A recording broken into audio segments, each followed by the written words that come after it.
పారదర్శకంగా పనిచేస్తాయి. మీరు ఇప్పటిలాగానే వాళ్ళు అక్కడ గాంధీ భవన్ల కంప్లైంట్ మ్యానుఫ్యాక్చర్ కాగానే మీరు పోయి పోలీస్ స్టేషన్లో కంప్లైంట్ చేసి గుడ్డిగా సుమోటో కేసులు పెడితే రాబోయే రోజుల్లో తీవ్రమైన పరిణామాలు ఉంటాయి. మీరు రిటైర్ అయినా, మీరు ట్రాన్స్ఫర్ అయినా ఎఫ్ఐఆర్ మాత్రం మీరు చించేయలేరు. మీరు చించేయాలనుకున్న కోర్టులో ఎఫ్ఐఆర్ ఉంటుంది. Everything is digitised.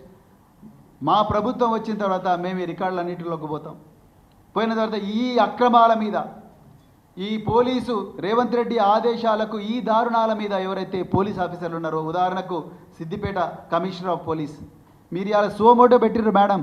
మీరు సోమోటో పెట్టి ఒక సోషల్ మీడియా యాక్టివిస్ట్ మీద చేయని నేరానికి అతని మీద మీరు కేసు పెట్టారు. కానీ హరీష్ రావు గారిని, కేటీఆర్ గారిని పెట్రోలు పోసి చంపుతామన్న మైనంపల్లి హనుమంతరావు మీద మీరు ఇంతవరకు ఎఫ్ఐఆర్ బుక్ చేయలేదు.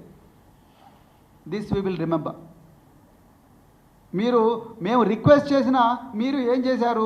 పబ్లిక్ ప్రాసిక్యూటర్కి పంపించి లీగల్ ఒపీనియన్ తీసుకుని సివిల్ కేసు అన్నారు. ఒక మనిషి ఇంకొక మనిషిని పెట్రోల్ పోసి చంపుతామంటే సివిల్ కేసు ఎట్లయితుంది మేడం? డీజీపీ గారిని కూడా రిక్వెస్ట్ చేస్తున్నాం.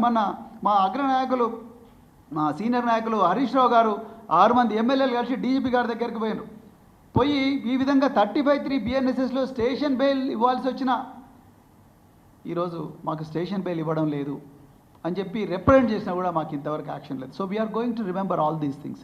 రాబోయే బీఆర్ఎస్ ప్రభుత్వంలో తప్పకుండా ఒక ట్రిబ్యునల్ వేస్తాం.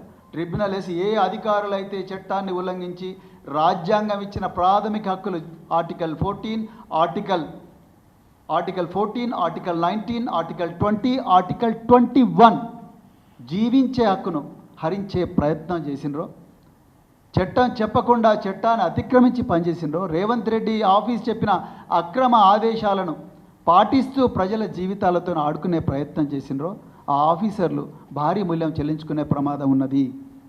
నేను వారి కుటుంబాలకు ప్రత్యేకించి చేతులు జోడించి నేను కోరుకుంటున్నా, మళ్ళీ మీ ఇళ్లలో చెప్పండి, దయచేసి ఈ పనులు చేయకమని చెప్పండి.